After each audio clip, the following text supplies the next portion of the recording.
Amém. Boa noite. Gente, que gostoso estar aqui com vocês.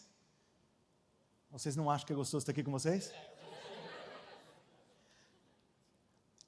Há 2 semanas atrás, não, 3 semanas atrás, eu estava com o pastor Luciano e o pastor Marciano em Portland.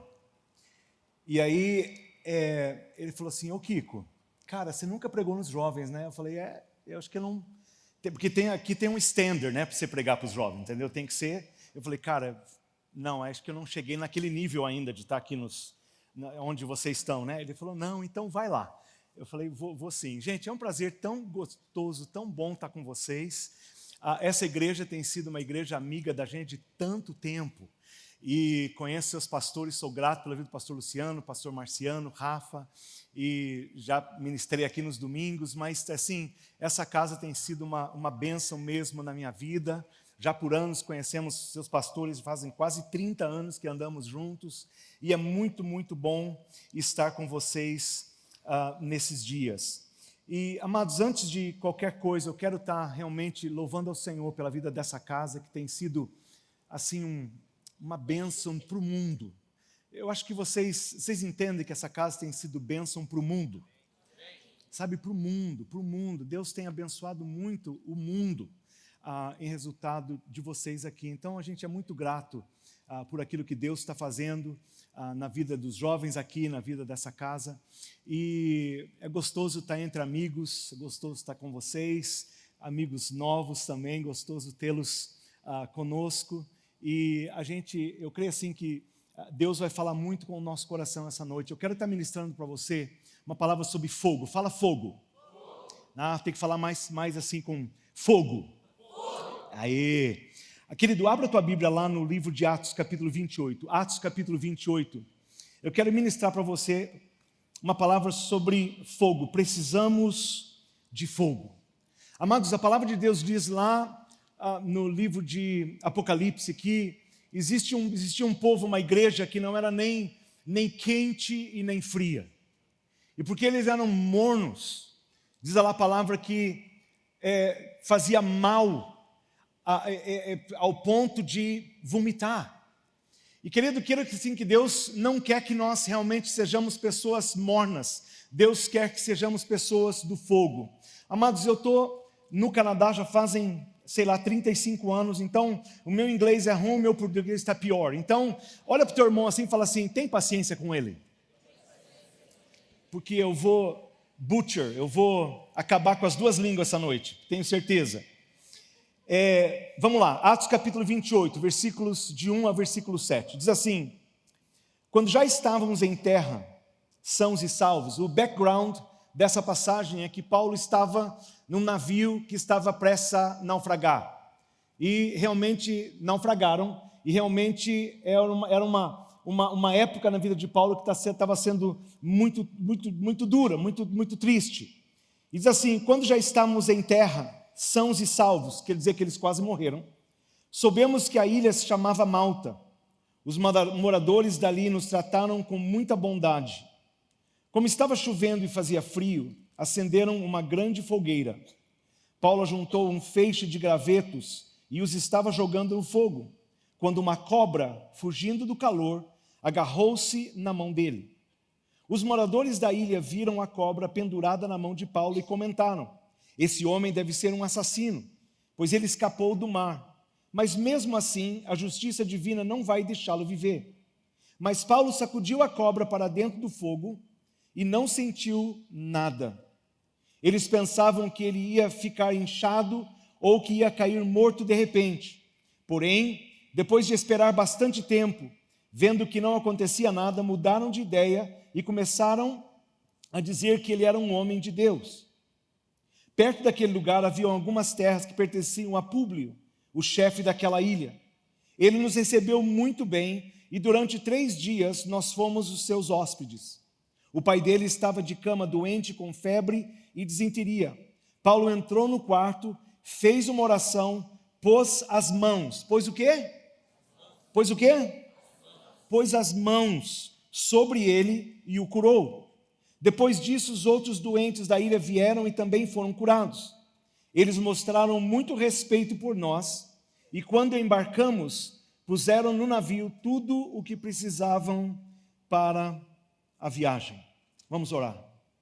Espírito Santo de Deus, nós chegamos à Tua presença essa noite e o Kiko não tem nada para dar essa noite. Mas, Pai, que não venha de mim a Tua palavra, que venha dos céus. Abre os céus essa noite, fala no coração do Teu povo. Pai amado, abençoa o Teu povo nessa cidade, nessa casa. Senhor, que a Tua palavra realmente venha a dar encorajamento, venha a dar, Senhor, uma força, e que nós possamos sair daqui essa noite, Senhor, transbordando de alegria, porque estivemos na Tua presença. Muito obrigado, Senhor, pela Tua palavra, em nome de Jesus. Amém e amém. Amado, eu sou grato pelo livro de Atos, porque eu aprecio realmente o livro de Atos, porque ele nos relata em primeira mão o nascimento e o desenvolvimento da igreja. Começa ali no livro de Atos. A igreja primitiva nasceu com uma fome autêntica das coisas de Deus. Nasceu no poder do Espírito Santo. Nasceu no temor de Deus. Nasceu como um povo que respondia obedientemente à palavra de Deus. Amado, quando a igreja primitiva nasceu, ela tinha uma promessa de Jesus que lhes disse para que eles permanecessem em Jerusalém até que o poder do Espírito Santo descesse sobre ele. Nós sabemos que eles ficaram nesse lugar 10 dias. Sabemos também que foi 500 pessoas que começaram nesse cenáculo, nesse lugar, obedecendo a instrução de Jesus, mas nós sabemos que somente 120 pessoas tiveram paciência o suficiente para permanecer esses 10 dias. E a minha pergunta é assim: aonde foram os 380? Porque Jesus tinha uma promessa, dizia assim: não saiam de Jerusalém, até que o poder do Espírito Santo desça sobre vocês.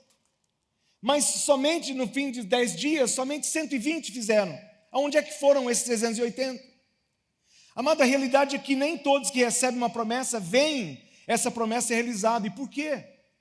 Porque muitas pessoas ouvem a palavra, elas recebem a palavra, mas não veem a promessa daquela palavra ser fruto na vida deles, ser uma realidade na vida deles.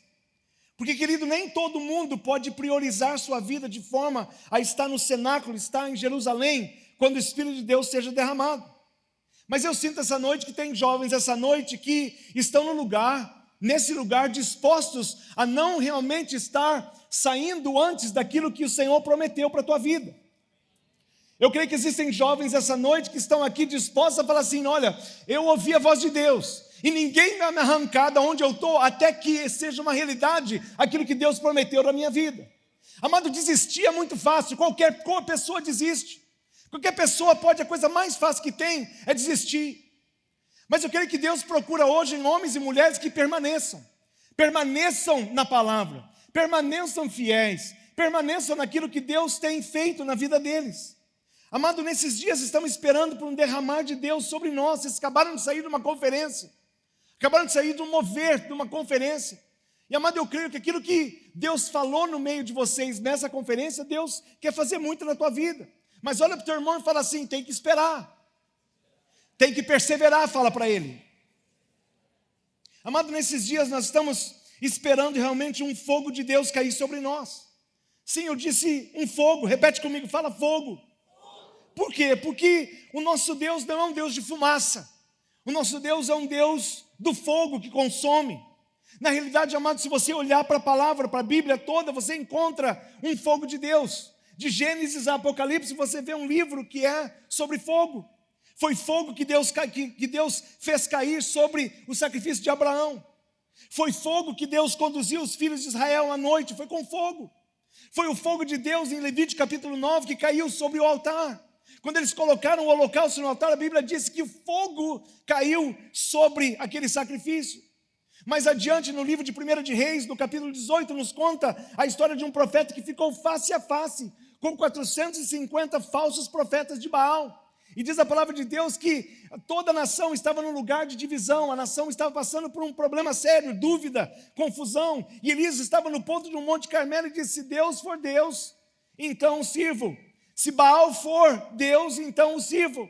Mas o Deus que responde então que ele seja Deus. E a Bíblia diz que ele fez uma oração. Depende da tradução, 59, 63 palavras. E diz que o fogo de Deus, depois dessa oração bem pequena, diz que o fogo de Deus caiu sobre aquele lugar. Amado, que o fogo de Deus caia sobre a nossa vida essa noite. Que o fogo de Deus realmente venha sobre a nossa vida. Mas esse que ele não é o único lugar que você encontra fogo, não. Nós encontramos fogo no livro de Jeremias. Jeremias estava deprimido ao ponto de entregar os seus credenciais, o seu ministério. E ele estava cansado de pregar e entregar a palavra, porém, porque ele estava muito perseguido. Toda vez que ele dava uma palavra, ele era perseguido pela palavra que ele dava. E a Bíblia dizia que Jeremias correu para dentro de uma caverna, e nessa caverna ele falou assim: eu nunca mais vou abrir a minha boca, nunca mais vou falar nada, nunca mais vou pregar. E ele disse que quando ele ficou em silêncio ainda na caverna, em Jeremias capítulo 20, versículo 9, diz assim: mas quando penso, vou esquecer o Senhor e não falarei mais em seu nome. Então a tua palavra, ele diz, arde como fogo no meu coração, é como fogo em meus ossos. Estou cansado de tentar contê-la. Diz ele, é impossível conter o fogo da palavra que está no meu coração. Amado, eu estou com vontade de falar de fogo essa noite, porque eu creio, amado, que existem duas posições que nós podemos estar. Você pode estar realmente assim, naquela posição de eu quero Deus, eu quero mais, eu quero tudo aquilo que Deus tem para mim. Ou você pode estar numa posição, eu não estou nem aí, o que vem no culto, sento aí, fico aí. Amado, esse não é um jeito da gente servir a Deus.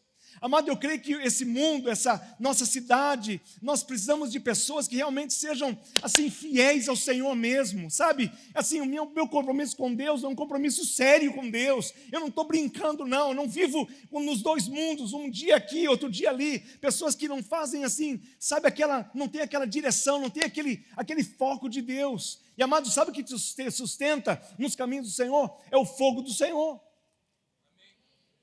Vou falar de novo. O que te sustenta nos caminhos do Senhor é o fogo do Senhor.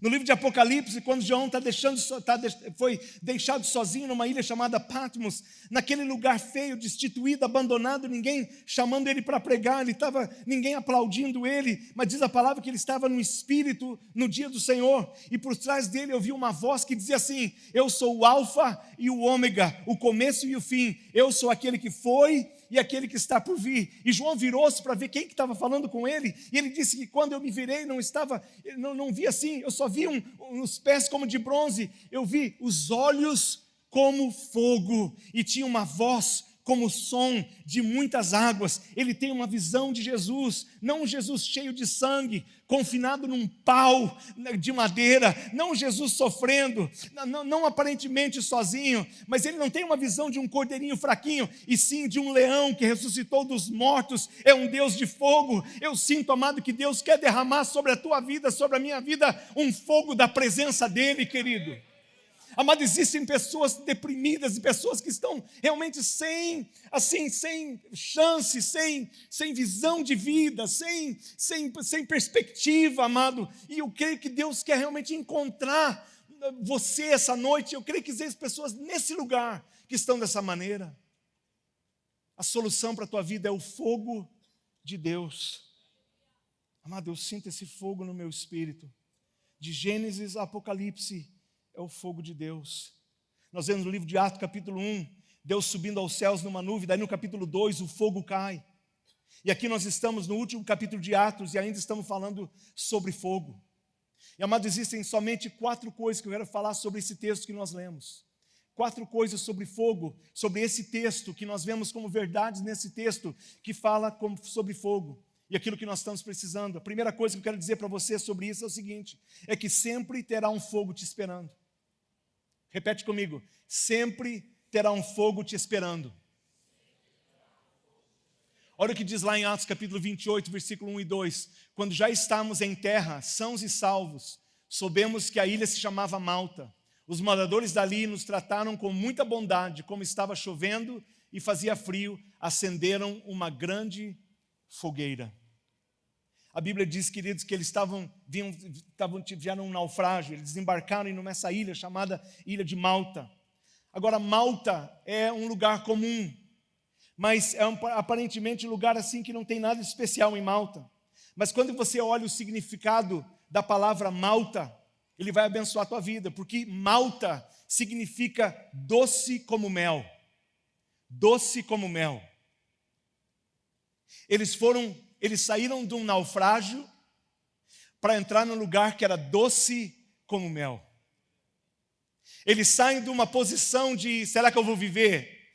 Será que eu vou chegar naquela ilha?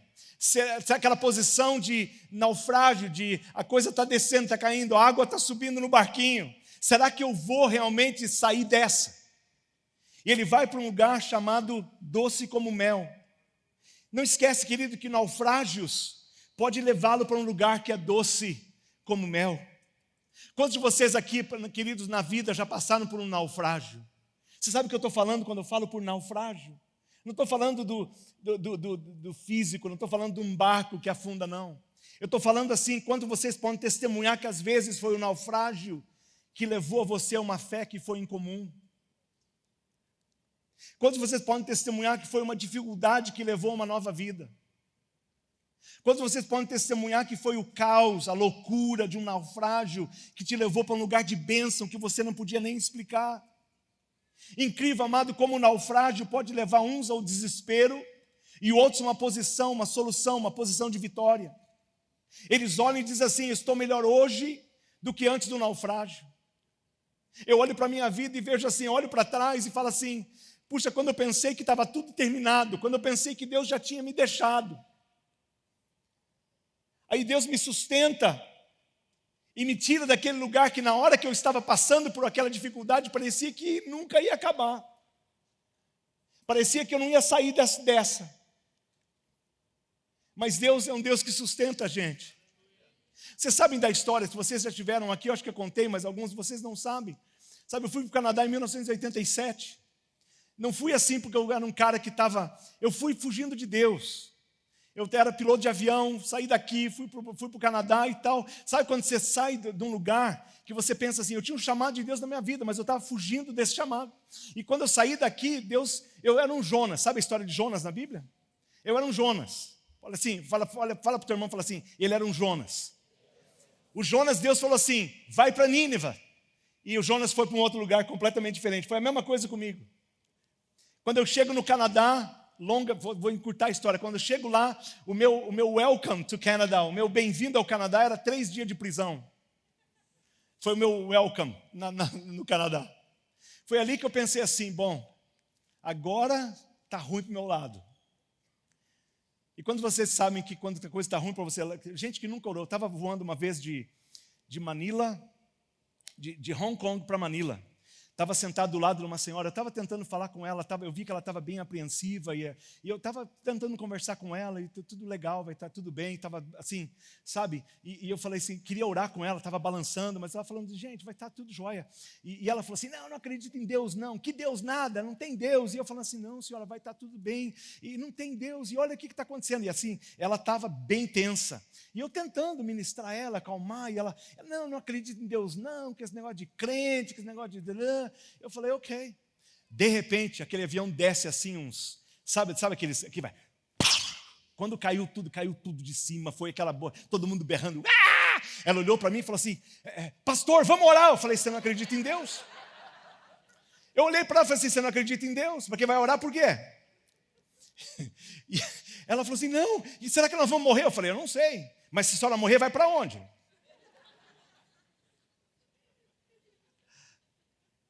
Sabe, queridos, que eu chego lá, vou encurtar, chego lá, saio de lá, fico 1 ano, assim, no maior perrengue, acerta a minha vida, Deus, reconcilio com Deus, fala, ok, Senhor, eu vou fazer e tal, e vou te seguir e tal, e foi, e aí chego para renovar meu visto, dali uns 5 anos, não me dão visto, dão 24 horas para sair do país, eu realmente saio em 24 horas, tenho que sair dali, venho de lá. Eu lembro que saindo de Toronto no avião, voltando para o Brasil, aquela, sabe assim, fui mandado embora daquele país, a coisa mais terrível, não tinha nada, o que Deus está aprontando para mim, não, Senhor, te segui, mas olha o que aconteceu comigo, sabe aquele choromingo de quem, sabe, eu fui triste, tal, acabado, mal sabia eu, que eu vinha para o Brasil, voltava para o Brasil, que era uma estada de somente 30 dias, que eles falaram assim para mim, não, você tem que voltar, você não vamos renovar o teu visto mais, você tem que voltar para o Brasil, porque se você voltar para o Brasil, você vai ter que aplicar lá do consulado brasileiro para você poder voltar para cá, então não vamos mais renovar o seu visto, 24 horas para sair. E eu pensei assim, bom, 30 dias vai estar tudo legal, mas eu estava meio triste. Aí eu apliquei e tal, negaram o meu visto uma vez. Aí eu apliquei de novo, negaram pela segunda vez. Aí eu apliquei a terceira vez, negaram a terceira vez. Aí eu apliquei a quarta vez. Quando eu apliquei a quarta vez, a Cris saiu, ela estava nas Filipinas, aí ela saiu para os Estados Unidos. Os Estados Unidos ela veio aqui para Londrina. Ela estava em Londrina, trabalhando numa favela em Londrina. E eu não a conhecia. Meus pais moravam em Londrina, eu estava em Santos, na casa daquele menino lá, da minha irmã e meus sobrinhos. E eu estava lá e eu fui passar o Natal em Santos. Quando eu chego em Santos, eu encontro a Cris. Oh. Uma loirona linda demais da conta. Entendeu? E assim na igreja eu fui, ela estava sentada bem assim na frente, e eu estrategicamente, entendeu? Me coloquei, me posicionei bem atrás dela. Que eu falei, assim que esse culto acabar, eu vou conhecer essa Dona Maria, entendeu? Batendo assim, o culto acabou, o pastor falou amém, eu virei. Sabia que ela não era dali. Uma loira alta, não era dali, sei lá, era gringa, não sei de onde que era essa Dona Maria, mas eu falei, vou conhecer. E cara, conheci, mal sabia eu que Deus está me tirando do Canadá, levou para o Canadá, fiquei 3 ou 4 anos lá, saí de lá, voltei contrariado, triste, não sabendo aquilo que Deus, quando você entende que você pode fazer o plano, mas Deus tem a palavra final. E eu não sabia, conheci a Cris naquela noite, naquele domingo, e a conheci, já não perdi tempo nenhum, né? Porque sabe o que é o negócio? Naquela época, ninguém falava inglês. E eu falava um inglês muito ruim, como eu falo ainda até hoje, falo ruim. Mas, cara, na terra de cego, quem tem um olho é? Ninguém falava, então eu tinha a vantagem já, que ninguém podia se comunicar. Ela estava ali fazia um mês, ninguém comunicava com ela. Ah, rapaz, eu tomei conta, entendeu? Não dei moleza, não. E conheci a Cris. Em fevereiro começamos a namorar e eu recebi uma cartinha de imigração que era negado novamente, pela 4ª vez.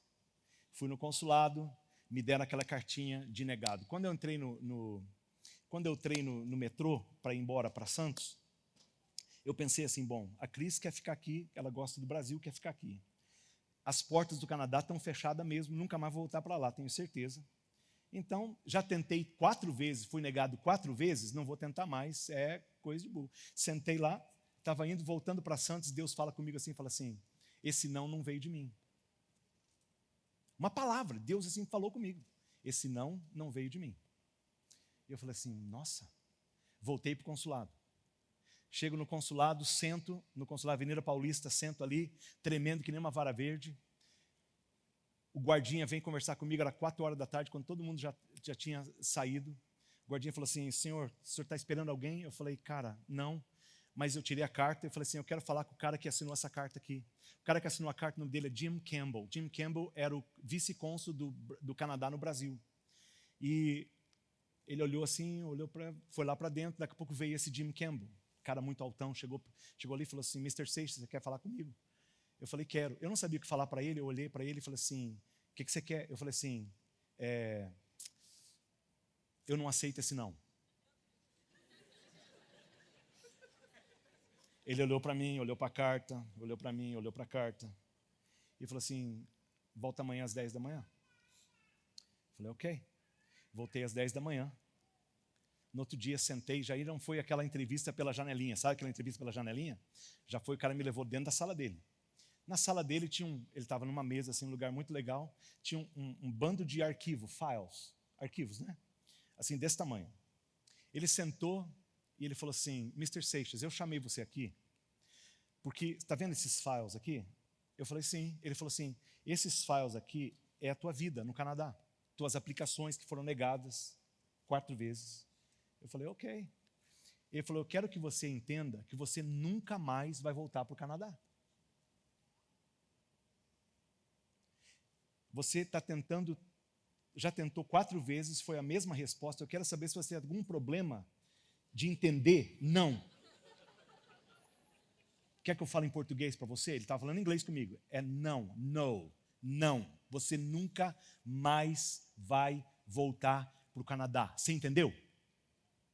E eu sentado. Eu falei assim, cara. Aí ele falou, você é pastor, né? Eu falei, sou. Ele falou, que tipo de pastor é você? Eu falei, cara, não sei.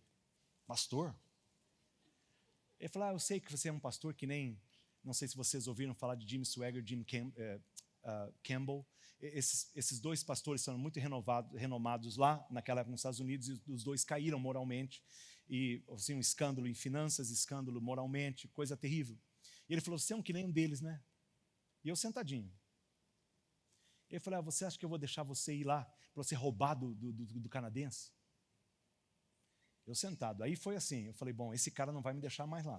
Aí eu fiquei pensando, lá naquele Canadá eu passei fome, passei sede, dormi na rua. Cara, fui para a cadeia.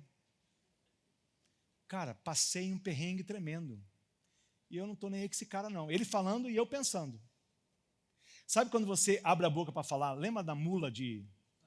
Como é que fala? Balaão? Que queria falar, mas falou outra coisa, entendeu? Era a mula. Eu abri a boca para falar com ele assim, e aquilo veio uma coisa assim. Eu comecei a falar para ele assim, quem que você pensa que você é, rapaz? Você pensa que a minha vida está nas tuas mãos? Eu falei, minha vida não está nas tuas mãos não, rapaz. A minha vida está na mão desse Deus que você está zombando, que você não crê, nesse Deus que você está tirando sarro, é esse Deus aí. Olha, vai falar uma coisa para você, se meu Deus, que você não crê, mas se esse Deus que precisar te tirar da onde você está, colocar uma outra pessoa, porque se esse Deus que me quiser no Canadá, ele vai tirar você da onde você está e vai colocar uma outra pessoa que vai colocar o stamp no meu passaporte e ele vai fazer isso. Rapaz, você está... E Deus começou a dar a palavra de sabedoria. Eu falei, cara, você está perdendo teu emprego, rapaz. Você está pensando que a minha vida está nas tuas mãos? A tua vida está uma bagunça, rapaz. A tua vida você não consegue nem trabalhar direito, você está sendo mandado embora desse lugar. Rapaz, a tua família, a tua esposa está deixando você, os teus filhos estão deixando você. Você é uma bagunça, rapaz. Você está pensando que a minha vida está nas tuas mãos? Quando eu comecei a falar assim para ele deu aquela assim para trás, começou a chorar. Mas eu estava falando como eu estou falando com vocês agora, assim, meio berrando. E o povo do consulado vindo. E eu lá mandando bala. E eu falei assim, posso fechar a porta? Ele falou, pode. Eu fui lá na porta, assim, fechei a porta. Fechei a porta, assim, fui do lado, assim, onde ele estava e comecei a orar com ele. Posso orar com você, ele? Assim, peguei no ombro dele assim, mas bem forte, entendeu? Para ele não sair dali. Um bruto de um homem. Eu passei a mão assim e falei, em nome de Jesus, Senhor, abençoa esse mala desse cônsul. Eu orei em português, em inglês, em línguas. Eu orei em tudo quanto tinha que orar. Assim, mas isso aí tudo foi assim talvez uns 7 minutos, 8 minutos. Tudo isso aí. Quando eu sentei, eu falei assim, estou na cadeia de novo. Cara, eu não saio mais daqui. Aí ele olhou para mim e falou assim, Mr. Seixas, você quer ir para o Canadá? Eu falei, cara,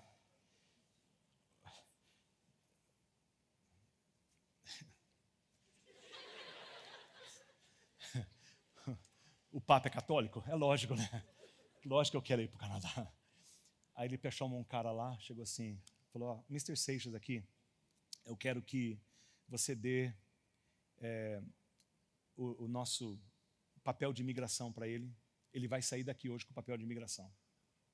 Gente, em meia hora, eu estava com o meu papel de imigração, que quem já passou por um processo desse sabe que você vai para a entrevista, aí você vai para um background check, como é que fala? Antecedentes criminais, aí você vai para um exame médico, aí você tem que pagar uma taxa. Esse é o procedimento. Cara, eu saí dali com aquele papel, não fui antecedente criminal, não paguei taxa nenhuma e não fiz exame médico. Assim, ele falou assim para mim, quando ele me deu o papel em 30 minutos, ele me deu o papel e falou assim, Mr. Seixas, welcome to Canada. E eu falei, thank you. Obrigado que você não vai me mandar para a cadeia de novo, né? E eu pensando, o que era um naufrágio, Deus estava preparando um ambiente doce como mel. O que eu pensei que era uma coisa tão triste para a minha vida. Amado, você pode estar passando por um perrengue tremendo agora. Você pode não estar entendendo o que está acontecendo na tua vida. Talvez você possa estar saindo de um relacionamento quebrado. Talvez você pode estar saindo de uma doença, sei lá. Talvez você tenha sido mandado embora. Talvez você tenha, não sei o que pode estar acontecendo. Amado, mas que tal você sair de um naufrágio desse, e Deus está preparando para você um ambiente que é doce como mel. E mal você sabe que quando você passar por aquilo, você vai olhar para trás e falar assim, cara, Deus estava comigo ali. Deus estava comigo aqui. Deus estava comigo ali também. Foi assim que eu saí daquele lugar. Eu saí na Avenida Paulista pensando, nossa, Deus estava com todo esse processo. Todo esse processo Deus já estava operando. O duro foi, sabe o quê? Contar para a Cris que eu tinha pego o visto já para o Canadá. Porque ela falou assim, minha casa é no Brasil. Eu falei, bom, minha casa é no Canadá. Ela falou, vamos casar? Vamos. Quando? Não sei. Voltei para o Canadá, peguei um avião, voltei para o Canadá, ela ficou no Brasil. Voltei para o Brasil, depois de uns 7 meses, ficamos noivos, que eu não sou tonto também, né? Vou segurar. E ela falou assim, vamos casar? Vamos. Quando? Não sei. Voltei para o Canadá e ela ficou no Brasil. Aí a história dela é outra história, que uma hora dessa ela conta. Mas ela também, já viu um americano ser mandado embora do Brasil? Já viu? Foi o que aconteceu com ela. Chegou na migração, na Polícia Federal fazer o visto, para renovar o visto, a Polícia Federal falou assim, não vamos renovar seu visto. Deram 7 dias para sair do país. O prefeito de Londrina era da igreja onde ela estava, tentou interceder na Polícia Federal, não deram. A Emília Bellinati era vice-governadora do Paraná naquela época, foram para Brasília, não pôde resolver o problema dela. Em 7 dias, ela teve que tocar pianinho na Polícia Federal e foi mandada embora literalmente. E eu pensando assim, Deus ouve mais a minha oração do que a oração dela.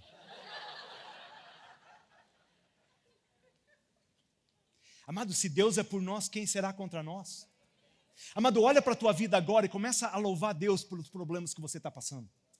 Começa a agradecer a Deus, fala assim, eu não sei por que eu estou passando por esse perrengue, mas Senhor, eu te louvo, porque a minha vida está nas tuas mãos, na minha vida está nas tuas mãos, eu levanto meus olhos para os céus, da onde me virá o meu socorro vem do Senhor, meu Deus, o Criador dos céus e da terra, a minha vida está nas tuas mãos, Senhor.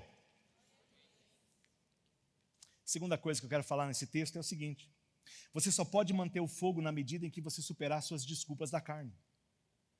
Você só pode manter o fogo na medida em que superar as desculpas da sua carne. Olha o verso 2, os moradores dali o trataram com muita bondade, como estava chovendo e fazia frio, acenderam uma grande fogueira. Olha que as desculpas que o apóstolo Paulo tinha para não manter o fogo aceso. Primeiro, o navio naufragou, já era ruim. Aí a palavra de Deus fala que era frio e estava chovendo. Quando vocês entendem que chuva e fogo não casa muito bem? Eu podia ter olhado e falado assim, pô, não vou manter esse fogo aceso não. Que vai dar mais trabalho manter o fogo aceso na chuva do que quando não está chovendo.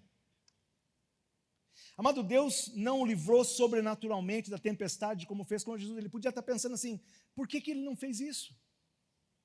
Deus permitiu que ele perdesse o seu navio na tempestade. Por que Deus permitiria que isso acontecesse? Onde que estava Deus na hora que o navio estava naufragando? Será que Deus não viu isso aí não? Quando estava na tempestade. Amado, ele tinha tudo para reclamar e não deixar o fogo continuar aceso. Pense na desculpa, amado, que ele podia estar arrumando. É claro, amado, que sabe que a gente pode olhar para a nossa vida e falar assim, puxa, por que eu passei por isso? Por que eu estou passando por isso? Puxa, por que está acontecendo isso na minha vida agora? Por que está chovendo na minha vida? Às vezes as pessoas dizem assim, eu não consigo construir um fogo na minha vida de oração. Eu não consigo construir um fogo da leitura da palavra, de jejum, da generosidade. Pastor, por quê? Porque atualmente, pastor, a minha vida está tão ruim. Pastor, a razão pela qual eu também assim não estou muito quente, porque, puxa, o emprego está me machucando bastante, eu estou trabalhando demais, eu não tenho tempo para Deus, eu estou assim, puxa, mas acho que Deus entende, eu não consigo ir na igreja, eu não consigo ir na minha célula, pô, a vigília, seria tão legal se eu pudesse participar da vigília, pastor, mas, cara, eu estou tão ocupado, não posso. Amada, a igreja nesses dias está cheio de desculpa. A gente arruma muita desculpa para não fazer aquilo que Deus quer que a gente faça. Pô, ele não me deixa, ela não me deixa, minha família, isso e aquilo. Mas, amado, que nós estamos, aquilo que Deus, eu creio que Deus está chamando a gente, é falar assim, cara, não usa desculpa, não. Não usa desculpa para que possa impedir você a realmente deixar o fogo do Espírito Santo no teu coração aceso. Pô, vai além de desculpas.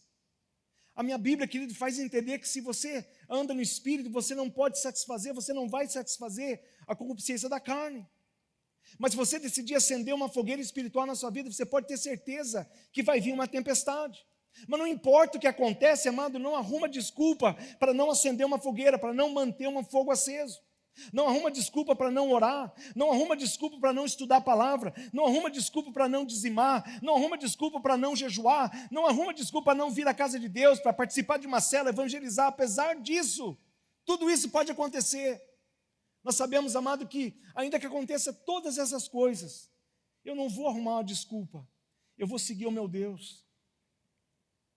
Amado, nós estamos vivendo dias que nós precisamos ir além da desculpa, olhar assim e falar, cara, eu não estou meio com vontade mesmo, não estou me sentindo bem, mas eu preciso mais de Deus do que até eu imagino. Eu preciso mais da presença de Deus na minha vida, mais do que eu até imagino. Então, eu não quero saber o que vai acontecendo, não. Eu vou ler a palavra. Eu vou gastar um tempo em oração. Eu vou gastar um tempo na casa de Deus. Eu vou ir para a minha célula. Eu vou fazer aquilo que tiver no meu alcance fazer. Amado, muitas vezes, quando nós temos problemas, o nosso natural é nos afastarmos. Quando aquilo que Deus quer que nós façamos, quando nós temos problemas, é chegar mais perto de Deus. É chegar mais perto dEle, não se afastar dEle. Às vezes nós estamos tão desanimados com a vida, tão deprimidos, tão no baixo, que a gente pensa assim, puxa, às vezes Deus não está nem ouvindo a minha oração, Deus não... Mas, amado, não é isso não. Eu creio que Deus está levantando uma geração de jovens, de pessoas nesses dias que, sabe, olha assim para um lado, olha para o outro, como é que está a tua vida? Cara, está ruim. E a tua, né? Não está boa não. Pô, está faltando emprego ou dinheiro, ou isso ou aquilo, a coisa está ruim no meu casamento, ou está ruim na minha casa, ou está ruim nas minhas amizades, mas, independente de tudo isso, onde é que você vai hoje à noite? Eu vou buscar Deus. Eu vou buscar Deus. Amado, quantas foram as vezes que eu chego na casa de Deus, que eu estou tão angustiado, e você pensa assim, pastor, não passa por isso. Pastor, passa sim. Sabe que eu venho na casa de Deus assim, que eu estou tão... Sabe, aquela coisa está dando errado, às vezes não está, mas amado, sabe, muitas vezes eu venho e eu sento no primeiro banco e quando o louvor começa, eu levanto as minhas mãos e sabe, amado, que eu creio que Deus quer, amado, que a gente vá além daquilo que a carne está pedindo que a gente faça e fala assim, não importa o que está acontecendo na minha vida, não, eu vou levantar as minhas mãos e eu vou adorar o meu Deus. Eu vou glorificar o nome dEle, eu vou levantar as minhas mãos e vou cantar, e vou adorar o nome dEle. Amado, porque dEle vem a nossa solução. A gente arruma muita desculpa. Pastor, eu queria tanto fogo, mas está tão difícil. Não arruma desculpa, não. Não sei por que você está passando hoje, mas não arruma desculpa, não. Olha para um lado, olha para o outro e fala assim, cara, eu não tenho mais ninguém, não. Eu lembro no Canadá sozinho, sem falar inglês, sem conhecer ninguém, andando naquelas ruas de Toronto, sem saber onde ir. Uma vida, cara. Eu lembro que o Senhor falando com o meu coração, falando assim, Kiko, você não está sozinho, não. Eu estou com você. I'll never leave you, I'll never forsake you. Eu nunca te deixarei, nunca te desampararei. Esse é o Deus, querido, que está com você. Não importa o perrengue que você está passando, é o Deus que eu nunca te deixo. É um Deus que não falha. É um Deus que, mesmo que você está passando assim por aquela solitude, assim que fala? É isso que fala? Solidão. Sabe, é um Deus que nunca te deixa. Você nunca pode dizer que eu estou sozinho. Você nunca está sozinho. Eu nunca te deixarei. Nunca eu te deixarei. Ainda que eu ande pelo vale da sombra da morte, não temerei mal nenhum. Por quê? Porque tu estás comigo. No vale da sombra da morte você não para, você não faz piquenique no vale, você anda no vale da sombra da morte. Vale da sombra da morte não é um lugar gostoso, não. Mas no vale da sombra da morte você não para ali, vou comer um churrasquinho, vou comer isso aqui, né? Não. No vale da sombra da morte, quando você está passando por aquele perrengue, sabe o que eu estou falando? Aquela coisa dura, Você só passa por isso. Sabe o que me ajudava muito? Eu pensava assim, amanhã vai ser outro dia. Amanhã vai ser outro dia. Hoje está ruim, mas amanhã é outro dia. Senhor, por quê? Porque as tuas misericórdias se renovam a cada dia. Eu pensava assim. Número 3. Alguém pode acender o fogo, mas são os gravetos de madeira que mantêm o fogo aceso. Olha no versículo 3. Depois que Paulo reuniu um feixe de gravetos e o colocou no fogo. Você notou, querido, que a Bíblia diz que os moradores acenderam o fogo, no versículo 2? Os moradores acenderam o fogo. Quem são os moradores? Quem são aqueles que acenderam fogo para Paulo? Quem são os moradores? Os moradores representam uma ocasião, ou evento, ou pessoa na tua vida que pode iniciar o fogo. Pode ser uma conferência, pode ser um retiro, pode ser uma crise, pode ser uma situação na vida que desperte, pode ser um pequeno grupo, uma célula, pode ser um culto regular no domingo de manhã que você tem, assim, e Deus realmente fala no teu coração e você sai animadão. Os moradores acendem o fogo. Mas escuta bem comigo. Os moradores não podem sustentar, manter o fogo. Sabe quem mantém o fogo? Você mesmo. Alguém pode acender o fogo. Deus acende o fogo. Mas quem mantém o fogo aceso é eu. É por isso, amado, que você pode vir numa conferência, ser meio abençoado, 3 dias depois você está desanimado.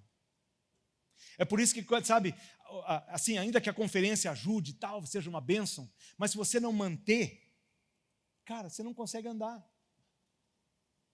É por isso que muita gente desanima, vive de conferência em conferência. Eu vou lá porque eu quero ser tocado por Deus. Bênção. Mas o que você vai fazer depois que você ser tocado por Deus? O que você está colocando nesse foguinho aí para deixar o fogo aceso? Sabe qual a lenha que a gente coloca para manter o fogo aceso? Oração, jejum, palavra, adoração, casa de Deus. Esse aqui mantém o fogo aceso. Diz lá que começaram o fogo, mas Paulo reuniu os gravetos e colocava no fogo. Amado, nós precisamos ser pessoas que não só que não só se alegram quando o fogo começa, mas ser pessoas que sabem como manter o fogo aceso. Vigília, mantém fogo aceso. Jejum, mantém fogo aceso. Oração, mantém fogo aceso. Leitura da palavra, mantém fogo aceso. Adoração, mantém o fogo aceso. Se a tua adoração, a única adoração que você faz aqui na igreja, cara, você está mal. Lá na tua casa você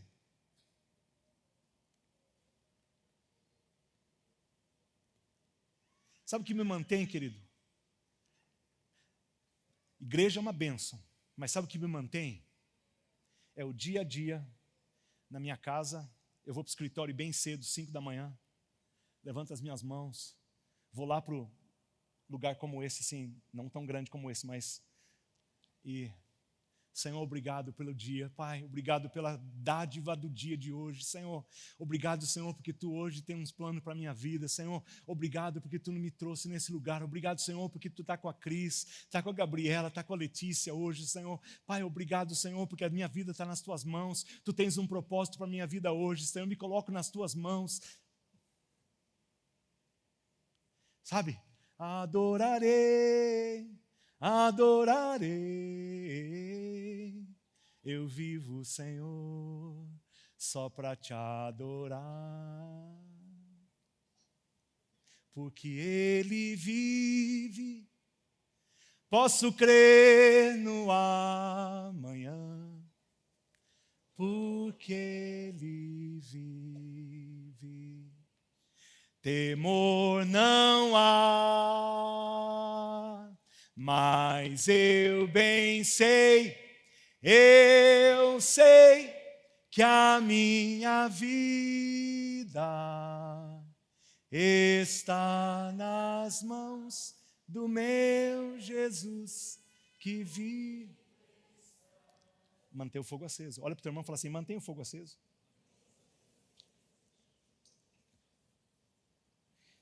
Deus inicia o fogo, mas é nossa responsabilidade de manter o fogo aceso. Número 4.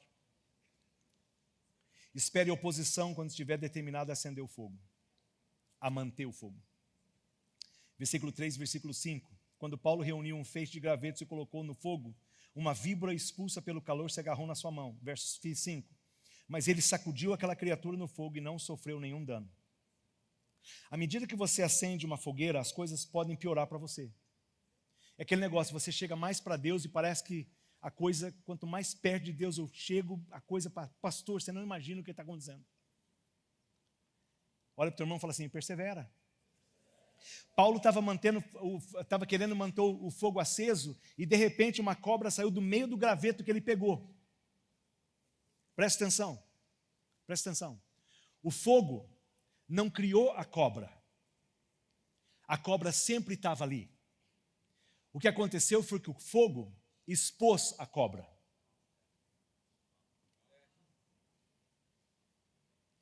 Pastor, parece que quando eu não estava assim muito no fogo, parece que a minha vida estava melhor. Pastor, quando eu não estava assim muito, sabe, parece que, estava tudo legal, mas quando eu decidi realmente, parece que as coisas começaram a... Sabe qual é o problema? A cobra sempre está ali. Não é que não tem problema, tem. Mas quando o fogo, o que acontece? O fogo simplesmente expôs o que já estava ali. Mas não esquece não, que o mesmo fogo que expõe é o mesmo fogo que mata a cobra. Lê no texto.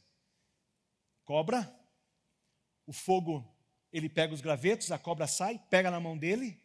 O que Paulo faz? Chacoalha a cobra onde? No fogo. Pastor, o que isso tem a ver comigo? Muito.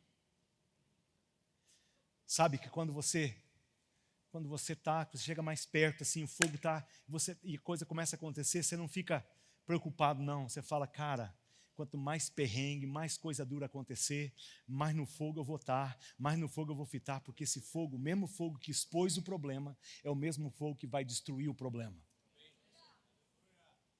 Ai, pastor Frank, ele desmanchou comigo. Deixa o mal aí.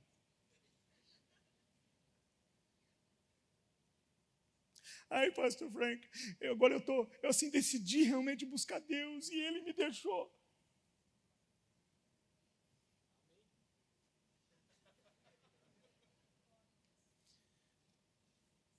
Quando ele está saindo, vai por trás dele assim, mete um chute e se volta para Deus. Porque o melhor, mais cheio do fogo, Deus vai colocar do teu lado. Gente, preciso terminar.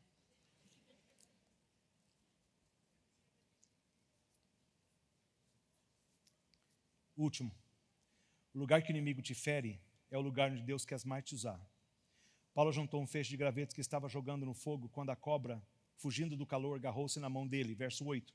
O pai dele estava numa cama, doente, com febre e desenteria. Paulo entrou no quarto, fez uma oração, pôs as mãos sobre ele e o curou. Grupo de louvor que pode voltar para a esquina. Como que é? O lugar que o inimigo te fere é o lugar onde Deus quer mais te usar. Amado, a cobra estava lá, mas não apareceu até que o fogo pegou. Quando saiu, eu quero que vocês olhem que a cobra não atingiu a face, não atingiu a perna, mas atingiu a mão. A mão na Bíblia, querido, tem muito significado, muitos significados. A mão na Bíblia simboliza adoração, proteção, confiança, honra, poder, libertação, bênção, edificação. Amado, foi através da mão de Paulo, que diz assim, que Paulo impôs as mãos sobre o enfermo e o curou. A mesma mão que foi ferida pela cobra, foi a mão que trouxe cura. Não foi isso, querido, que aconteceu com Paulo, com Pedro também? Foi através das mãos de Pedro e João impostas sobre os samaritanos que receberam o Espírito Santo, no Atos capítulo 8. Foi através das mãos de Paulo impostas nos crentes de Éfeso, o Espírito Santo foi derramado. Olha de novo, o lugar que o inimigo te fere é o lugar onde Deus quer mais te usar. Fica de pé comigo, só para você pensar que eu estou terminando. Que nem disse o teu pastor. Preste bem atenção, preste bem atenção. Lê comigo, lê comigo. O lugar que o inimigo te fere é o lugar onde Deus quer mais te usar.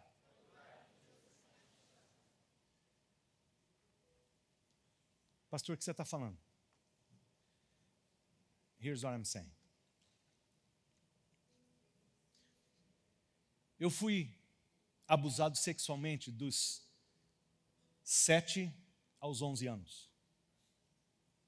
Dos 7 aos 11 anos. Nunca falei para ninguém. Vivi a minha vida. Aparentemente, foi um tio meu. Aparentemente, não tinha problema nenhum.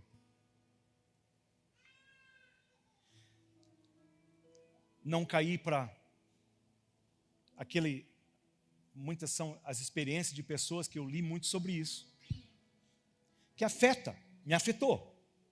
Porém, nunca me afetou como, às vezes, sabe, I don't know how to say, eu não sei como é que fala em português, mas deixa lá para lá.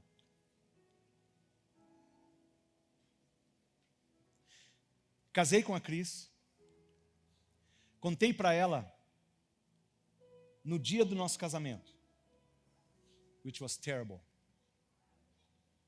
ruim. Meu pai e minha mãe nunca souberam, ninguém nunca soube.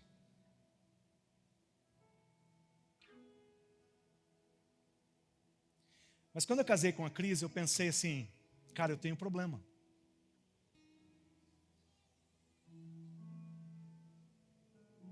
Eu fiz a oração mais ridícula que você pode fazer, vindo num avião da VASP, de volta para o Brasil, para me casar com a Cris, que nós casamos aqui no Brasil. Ela voltou para os Estados Unidos, depois voltamos para cá, casamos aqui. Fear. Medo. Entrei naquele avião. Olha a oração que esse mala fez. Que eu pensei assim, eu vou ter que falar com ela. Eu vou ter que face to face, vou ter que encarar.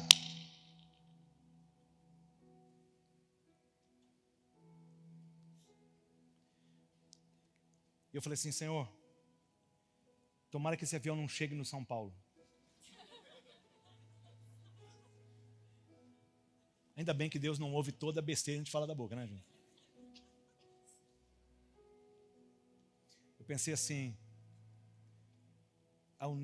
eu nunca vou conseguir satisfazer a minha esposa. Medo. Cheguei aqui no Brasil, fiz tudo para que ela terminasse o nosso relacionamento. Tudo. Você pode imaginar, eu fiz. Em 3 dias.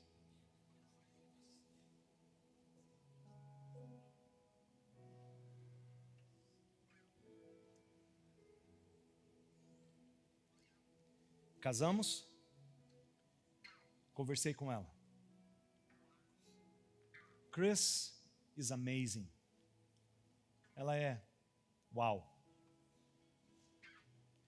Mas eu sabia que eu estava com um problema. Voltamos para o Canadá.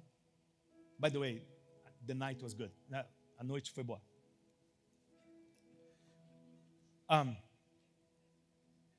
Voltei para o Canadá. E tirei uma licença e fui procurar um aconselhamento.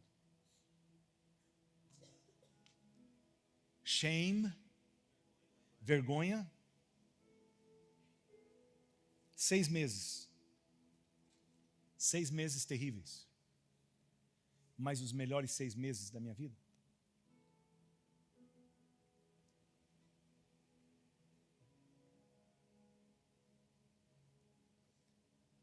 Deus assim me curou de uma maneira tremenda. eu nunca tive problema de depressão, não tive coisas anormais, sexuais.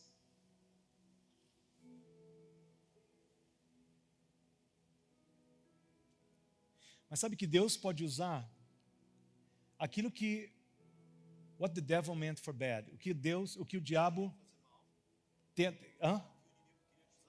o que o inimigo queria usar para o mal, Deus usa para o bem. E quando eu conto essa história, põe o ponto lá de novo, querido, por favor. O lugar que o inimigo te fere é o lugar onde Deus quer mais te usar. Amado, eu posso contar sim, não são só hundreds, são thousands, milhares de pessoas. Cada vez que eu conto essa história, numa crowd como essa assim, pelo menos uns 20 passaram pela mesma coisa que eu. Sabe o que eu falo para você, querido, que você está aqui, passou pela mesma situação que eu passei, ninguém sabe, nunca falou para ninguém. Sabe o que eu quero dizer para você? É que Deus pode te curar. Deus pode trazer alegria para a tua vida. Deus pode reverter isso na tua vida. O lugar que o inimigo te fere é o lugar onde Deus quer te usar. Amado, usa aquilo que o inimigo tentou te ferir para ser bênção na vida de outra pessoa. Usa aquilo que o inimigo tentou acabar com você. Pastor, passei por um bankruptcy, fali.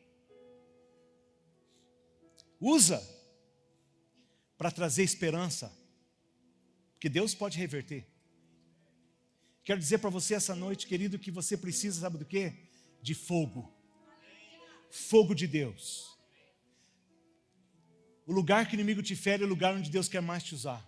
Usa aquilo que o inimigo está tentando fazer com você, acabar com a tua vida, para ser bênção na vida de outra pessoa. Crê nisso.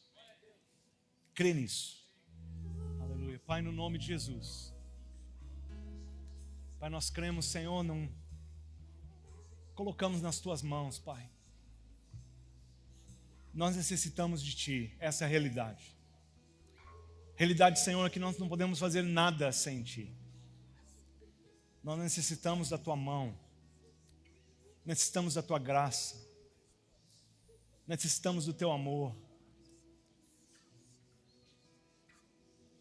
Pai, nós nos colocamos, Pai, nas Tuas mãos essa noite. E nós pedimos, Senhor, que o fogo dos céus venha sobre nós. Pai, não queremos ser jovens frios, não queremos ser pessoas, Senhor, que simplesmente navegam pelo mundo sem propósito, somente cuidando da nossa própria vida.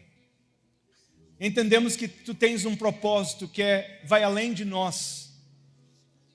Amado, eu peço a Tua cura nessa noite, particularmente, Senhor, por aqueles que passaram pela mesma circunstância que eu. Amado, eu peço que o Teu fogo possa ser derramado sobre a vida deles, Pai. Senhor, Tu trouxe esperança para mim. Tu trouxe cura para a minha vida, Senhor. O Senhor abençoou, Senhor, com uma família linda. Senhor, eu peço que Tu possa abençoar o Teu povo também. Amado, traz, Senhor, a Tua cura. Querido, se você passou pela mesma coisa que eu passei, não fique envergonhado. Não deixe o inimigo te ficar... Conversa com alguém. Abre com o líder da tua célula, abre com o líder do teu grupo pequeno, abre com os teus pastores e procura ajuda, queridos. Procura ajuda. Os pastores aqui têm o meu e-mail. Manda um e-mail para mim. Manda um e-mail para mim. Eu queria tanto, assim, a mesma bênção que Deus deu para mim, querido, eu queria estar passando para a tua vida. Quero dizer que você olha para um homem hoje restaurado, um homem que Deus tem abençoado e que a mão dele tem sido sobre a minha vida. Mas eu andei por anos com shame, com vergonha e na prisão. Sai dessa prisão em nome de Jesus. Sai dessa prisão em nome de Jesus. Sai dessa prisão em nome de Jesus. E deixa que Deus opere na tua vida. Levanta a tua mão e ora comigo e fala assim: Senhor, derrama do teu fogo sobre a minha vida. Sobre a minha vida. Eu quero o teu fogo, Pai. O fogo dos céus. O fogo puro. O fogo santo. Que caia sobre a minha vida. Me incendeia, Senhor. Faz-me queimar para ti, Senhor. Me dá paixão para a tua causa. Paixão para ti. Paixão pela tua palavra. Paixão pela oração. Paixão pela adoração. Manda o teu fogo sobre a minha vida. Em nome de Jesus.